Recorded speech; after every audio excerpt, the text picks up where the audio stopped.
ब्रह्मदेव, महादेव और फिर तुम्हारी माता का।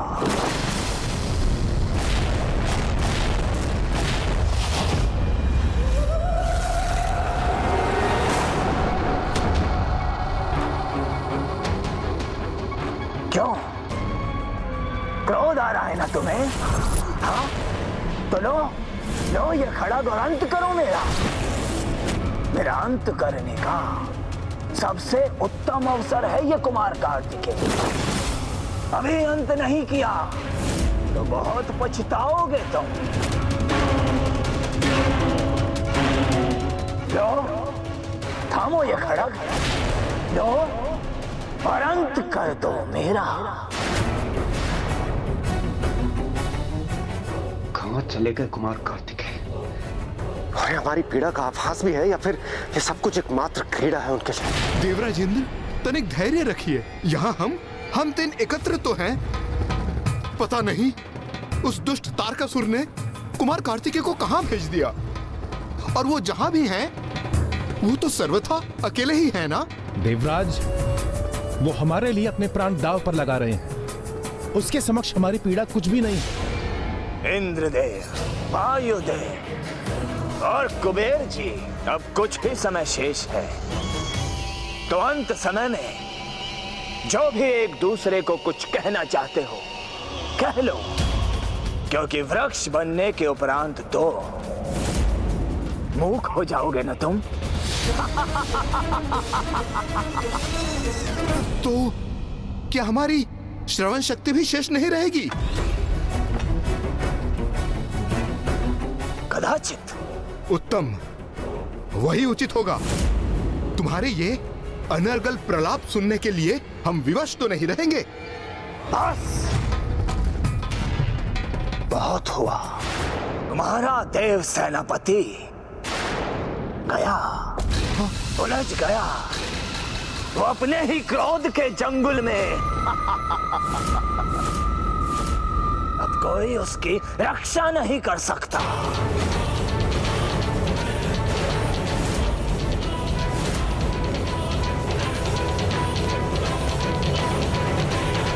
पुत्र,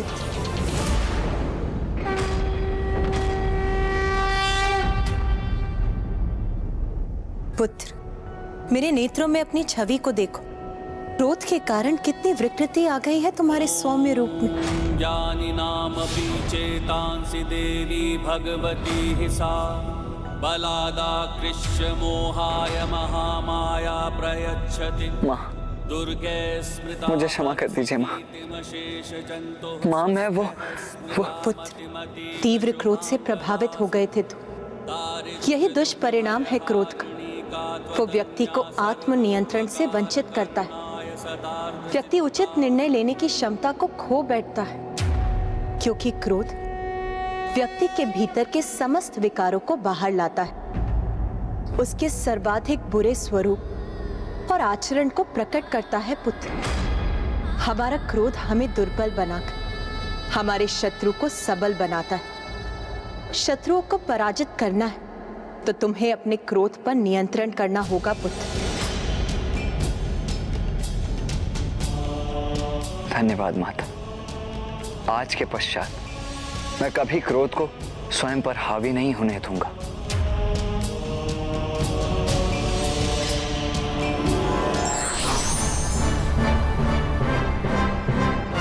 कुमार कार्तिकेय, लो ये हथियार, यही उत्तम अवसर है। अपना प्रतिशोध पूरा कर लो कुमार कार्तिकेय।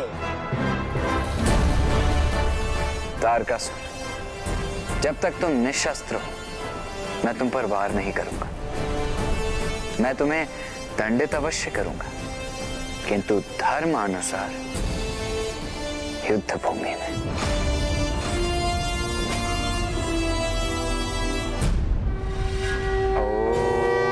ओम नमः शिवाय।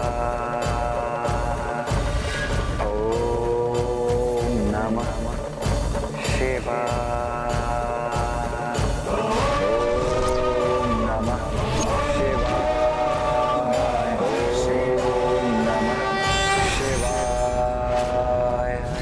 लौट आया है।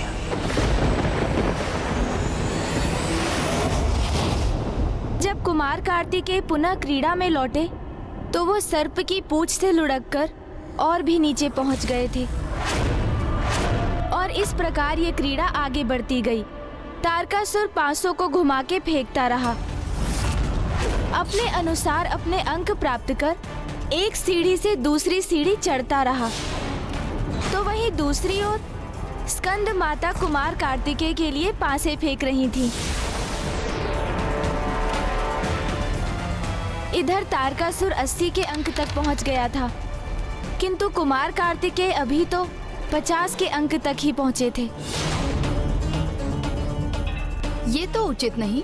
तारकासुर छल कर रहा था और फिर भी वो विजय प्राप्ति की ओर बढ़ रहा था, और इधर कुमार कार्तिकेय छल रहित क्रीड़ा कर रहे थे, बार बार नीचे पहुंच रहे थे। यही तो थी स्कंद माता की लीला। इस क्रीड़ा में कुमार कार्तिकेय अपने आंतरिक शत्रुओं अर्थात नकारात्मक भावनाओं से सामना करने के लिए प्रेरित हुए। सुंदर नगर में उनका सामना काम और लोभ से हुआ, तो उसके बाद उन्होंने क्रोध पर अपनी विजय प्राप्त की। स्कंद माता कुमार कार्तिकेय को जीवन की सर्वाधिक महत्वपूर्ण सीख प्रदान कर रही थी, अपने अंतर को शुद्ध करने की सीख, जिसके उपरांत ही देव सेनापति अपने जीवन की सबसे बड़ी चुनौती तारकासुर का वध करने में सफल होने वाले थे। किंतु अभी जब तक ये क्रीड़ा हो रही थी, देवताओं पे संकट गहरा रहा था। वो प्रतिक्षण वृक्षों में भी परिवर्तित हो रहे थे और कुमार कार्तिकेय को क्रीड़ा पटल पर तारकासुर के निकट पहुंचना था। चलो चलो अपनी चाल कुमार,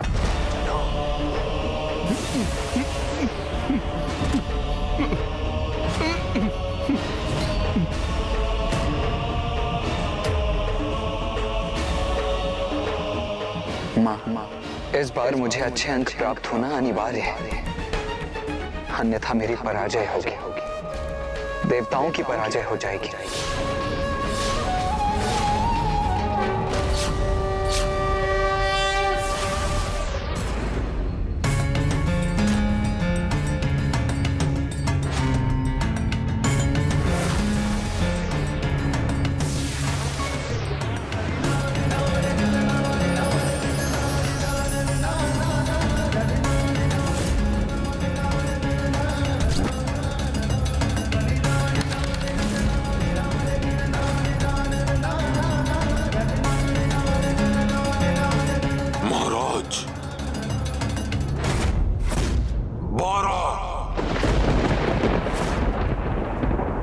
कदाचित एक कुमार कार्तिकेय को शुभ एवं उचित स्थान पर ले जाए।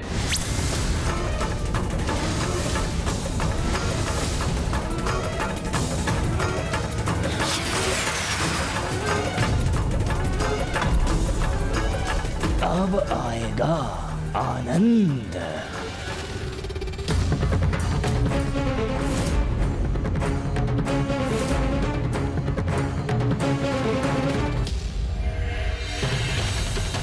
कुमार कार्तिकेय तो अब तारकासुर के अत्यंत निकट पहुंच गए।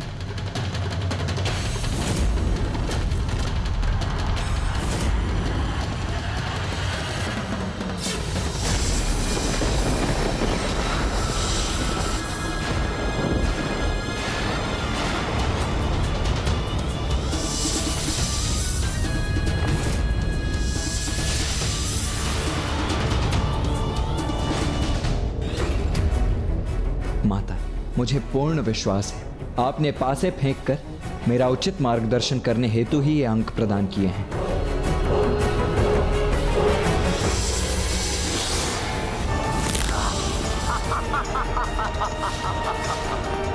कुमार कार्तिक ने सीढ़ी प्राप्त की, किंतु कोई लाभ प्राप्त नहीं हुआ।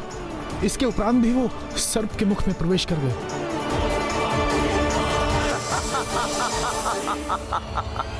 तुच्छ देवता,